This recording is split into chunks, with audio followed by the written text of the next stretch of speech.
Hey everyone, thanks for your support in 2024. We have a lot of cool stuff coming in 2025, and here are some of the things you can look forward to as we move into next year.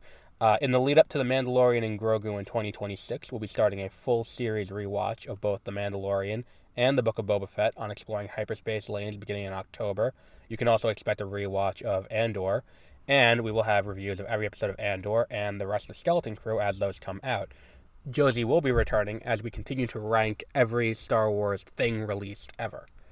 Reviews of every episode of every Marvel Disney Plus show, including Your Friendly Neighborhood Spider-Man, The Eyes of Wakanda, Wonder Man, Ironheart, Daredevil Born Again, and Marvel Zombies, the day after each episode releases, will be available on Beware of Spoilers. We'll be having special event podcasts on 30-minute reviews for the Academy Awards, our 2024 year in review in early January, ranking all of Phase 5 of the MCU after Fantastic Four First Steps comes out, and our 10th anniversary special. Once we complete our rankings of all the Pokemon games on the backlog files, we'll be moving on to Kingdom Hearts and Final Fantasy. Over on the YouTube channel, you can join in for playthroughs of Mario & Luigi Superstar Saga, Pokemon White, Pokemon Mystery Dungeon Blue Rescue Team, Kingdom Hearts Chain of Memories, Kingdom Hearts Recoded, Mario Golf Toadstool Tour, Sonic Adventure 2, LEGO Racers 2, LEGO Star Wars The Complete Saga, and SpongeBob SquarePants Battle for Bikini Bottom. Want to keep on top of all the new things we have coming? Subscribe at mwpnews.com, subscribe on YouTube at youtube.com/@mwpnews, or subscribe to Beware of Spoilers, 30-minute reviews, exploring hyperspace lanes, and the backlog files on Spotify or wherever you get your podcasts. Again, thank you for your support.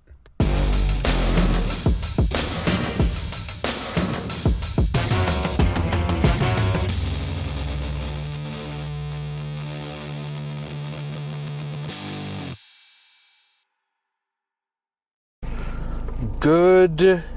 Wow, that's okay. Well, there we go. Sorry, I was just looking at the little visualizer on my Sony thing to record. I don't have one of those task cam things everyone else does. But either way, welcome to Beware of Spoilers. I am Adam.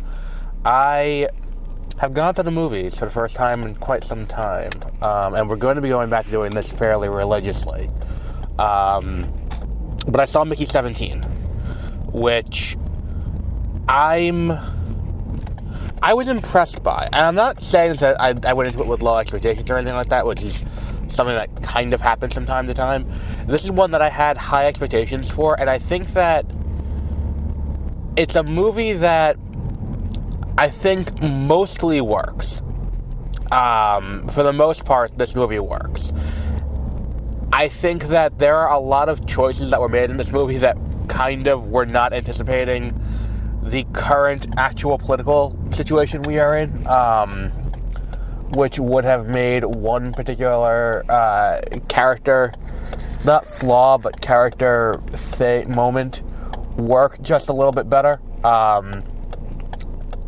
But I think what this is, when we talk about Bong Joon-ho as a director, he tells a lot of stories about inequality. He does a great job with that too. It's like it's kind of his thing.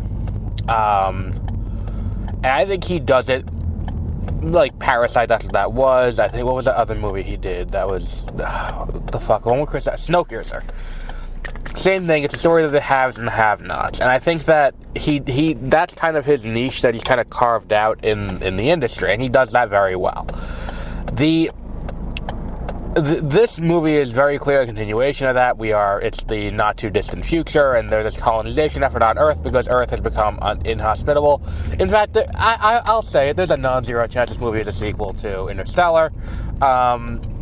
You probably could make that case. There's going to be someone on YouTube who's going to make that case 6 months, 8 months down the line. Regardless, the point is, Earth has become inhospitable, and there's a series of planets out there that humanity can go to. One of which is what's it called? One of which is I think Vardelheim or something like that. It's one of the names of the 9 realms from Thor, and it's this ice planet. It's this shitty ice planet that they want to go, and we're going to go and colonize it. All right, great. So we are going to send people out And we developed this new technology that allows us to clone people and just create endless clones of people. And, we are going to, the religious and the ethical and all of those implications are a little weird. So the situation we came up with is, well, if they're in space, it doesn't really count. So put them in space and then let them, and then we'll just let it, work out there.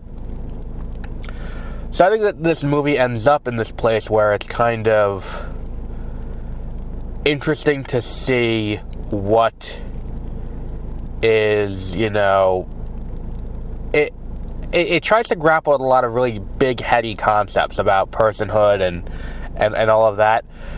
What is the concept of the soul in a case like this? I don't think the movie necessarily handles all of that to the degree that it hopes to, but I also don't think it outright fails. I think that, and the same thing goes for, the religious zealotry of this guy who's run for Senate, who's run for, Senate twice and lost twice, and, he's trying to regain his seat and it didn't work, and then now he's like, fuck it, we're going to go to space and we're going to see what happens there. All right, that's cool. And then it's just kind of this, it's Mark Ruffalo doing, definitely not Trump, don't think about it too hard, as the leader of this expedition to this planet where they're going to go and colonize.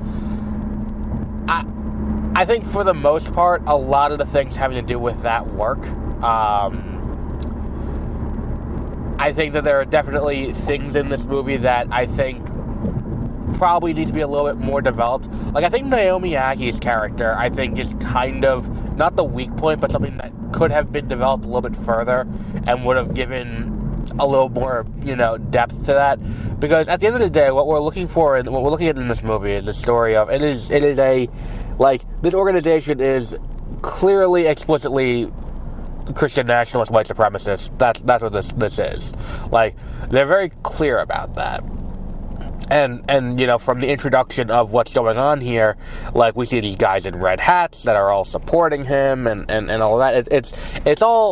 It's not subtle what they're going for here. And I like what they're doing with it. I like that they're doing all that. I think that for the most part works. The issue that I had with it, though, comes from the fact that we are spending all of this time with these characters, and it is kind of explicit. The question that I have is, why was Naomi Ackie involved? What was it that got her this job, and why is she here? We get very clearly why Mickey is here, and I think they do a great job of laying out why Mickey is willing to put himself into the situation where it's he's just gonna die over and over and over again. And I get that. I get why they would, that all works for me, and I get that. But when you're gonna have a character who, and even because he's tied to Timo, you get why Timo would do that too. Steven Yeun, that all makes sense to me. I get why they would all do that. And then you get scientists who are there to do science stuff. I think the issue is, why is Naomi Ackie there?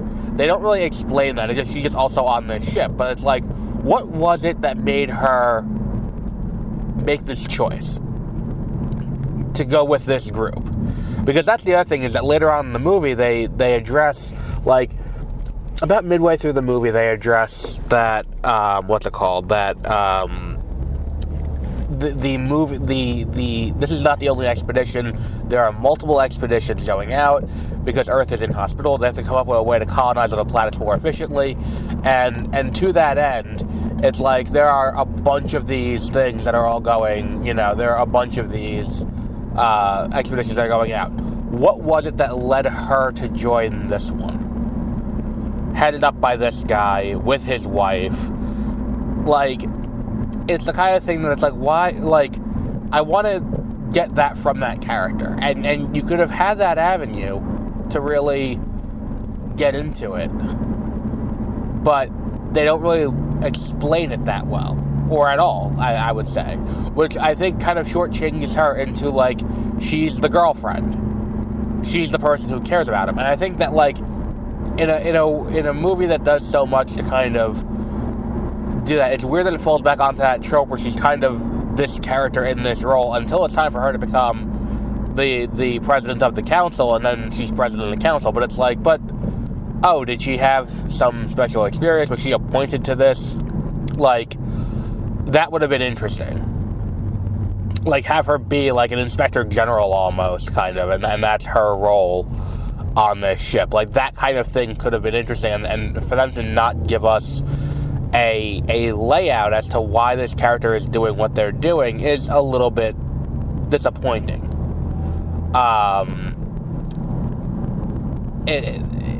Either way, it's like, I do think the movie by and large works. I think once you get the ability for Mickey to talk to himself gives you some great opportunities for him to learn about himself in a way that a lot of movies don't get. And I think that it feels less, it feels less on the nose than, like, Love Hurts, where it's like, what's his name? Ki Huy Kwan doing a voiceover where he's just kind of thinking out loud about what he wants and all of that. I don't think that worked in that movie. I don't think anything about that movie really worked, but, like, here, it works here because he's visibly talking to himself. You have voiceover for the movie, too, which I also like. Until it becomes a little much. Because there is a moment in this movie where it does become kind of a little much, and I'm like, are we watching a movie, or are we just watching Robert Pattinson narrate things happening on the screen? Like, it's a little bit much. I know it sounds like I'm being hard on the movie, but I think by and large what does works more often than it doesn't. And I think the third act, for the most part, works. Where you have these little alien pillbug things that they call creepers that are like, they have really good hearing or a hive mind or something, and it's just like that whole thing, for the most part, works. It's just like, I don't know, I could have done with 75% less screaming alien as she dismembers part of the tail. Like, I didn't need that. I didn't need, Steven Yeun to be involved when you get to the third act. Like, I didn't need to see a where is he now about that character specifically. I could have lived without that too. I would have rather seen what the scientists are up to. But I don't think the movie's bad. I'm not saying the movie's bad at all. I enjoyed the majority of what I watched. I just think there were enough things here where it's they feel nitpicky, but it's still a solid movie, and I would recommend watching it. And it's not something that's I think that the whole portion of it where we're getting Mickey's backstory is really engaging, to the point where it's I don't care that I'm watching this in media res nonsense thing. Just let this play out. Let this be what it is. And I think that for the most part, it does work. What else did I want to address with this? I liked most of the performances. I think the big hit or miss performance of the movie for a lot of people is going to be Mark Ruffalo, who is, again, very clearly playing a Trump-like character, even down to the affect in his voice that he does, and the facial mannerisms. It's I see what you're doing. And I think that, again, it's one of those things, more often than not, it works. If, I feel like this would have landed a little bit better if we weren't currently living with this as a malignant tumor on society. But either way, I think he is kind of, he's entertaining. I think Toni Collette was really interesting in this. Her whole thing with the sauces, I think, is another thing that's going to be kind of hit or miss for some people, because I don't think that she I don't think that she does enough in the movie to to be a factor. But her obsession with sauces is kind of interesting. And it's one of those things where it's if it was laid out earlier in the movie that the aspects of stuff that go into making sauces are a delicacy now because of what's going on Earth, which we don't really get a full sense of. Just we see there's what's it called? We have there's there's sandstorms now, but like we also don't know where that scene takes place. So it's like it could be like a sandstorm in New York City, or it could be a sandstorm in the Midwest, or it could be a sandstorm in the Sahara Desert. We don't know where that scene takes place. Doesn't matter. Who cares? Move on. But like if they made a point to be like, oh, this is something that, like, they try to kind of explain it where it's like, we're not barbarians in here. We eat our food with sauces. And for that to be her obsession in the movie, it's like, oh, this is an excellent sauce. This is a great sauce. It's like, at the same time, it's like, is that really doing anything? Like, it didn't do anything for me, and it just kind of felt kind of one note and weird. There's one actor who's like the main science guy, whose affect is bizarre, I think would be the best way to put it. I think that's by design, but I don't, like, if he was, it's where he comes off stilted and awkward, almost as if the actor is like someone's friend, and it's just like he's not really an actor. But the issue with that is, like, if he was on camera all the time in the narrative of the movie, and there are cameras enough in the movie, if he was on camera through the entire movie, I could see that working, where it's like he's awkward because he's on camera and he doesn't know how to handle that. That, I think, could work. Because that's not the case in the movie, it just feels weird and unfortunate. The girl scientist character, I think her overeagerness is kind of fun, and I think that her wanting to do the right thing is kind of interesting. I think they do a good job with that. But yeah, I would say this movie is, on our scale, it's a 5. It's like, I know I get shat on it for the duration of this, but I think for the most part, a lot of what it's going for really works. Regardless of the fact that, like, yeah, there are nitpicky things about the characters. Like, I can sit here and nitpick Toni Collette, but at the same time, it's like, who cares? Like, it's not gonna make or break someone's enjoyment of the movie, I don't think. It's just kind of weird, because she has such little screen time that it's like, we need to give her something. It kind of feels like, oh, she cares about sauce. Okay, there we go. It's interesting that they do it that way. And I don't think they get too deep into the explaining the science trick stuff, which is good. But yeah, it's like, a lot of things are like kind of rushed along, where it's like, oh, we developed this thing that can translate what they're saying into English, and it's like, okay, but like how? Like that feels very, like, the third act is dependent on that, and that feels very hand-wavy, and I know it's based on a book. Maybe in the book they do a better job of kind of explaining that and being like, oh, well, this is what this is, like, this is how, like, it's over a longer period of time and not like a week, like, if that. I think it's only a few days between them capturing the baby and then what's it called, and then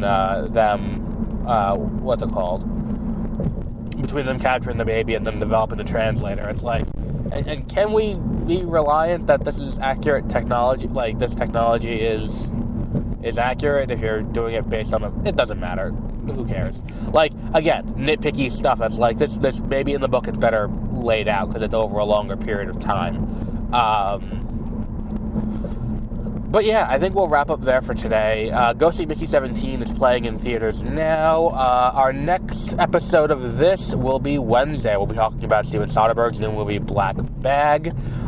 Friday, we will be talking about Novocaine, the new Jack Quaid movie. And then we will continue with Daredevil this week. Daredevil Born Again. But until our next episode, have a great rest of your week.